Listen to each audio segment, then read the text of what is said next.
Samantala, yung public viewing para kay Pope Francis ngayong araw ay naasahan na bubuhos po yung libu-libong mga mananampalataya. May nakapanayamang Star FM Iloilo.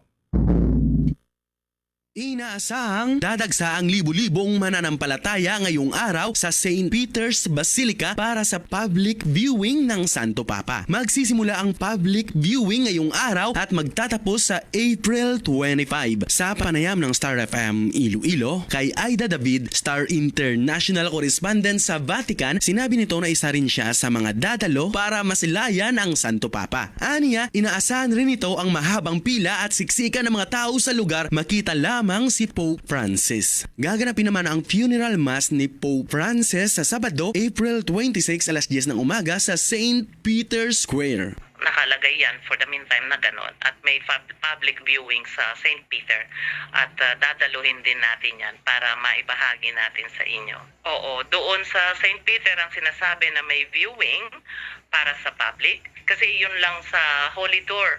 Mahabang-mahaba na yung pila eh. What more sa ngayon na siya ay may public viewing for Pope Francis. Sigurado siksikan, maraming tao, so marami din yan, mga ambulansya, naka-alarme, lahat. Para sa Bombo Network News, ito si Star DJ Ronnie, nag-uulat para sa number 1 and most trusted radio network in the country, Bombo Radio Philippines. Basta Radio, Bombo!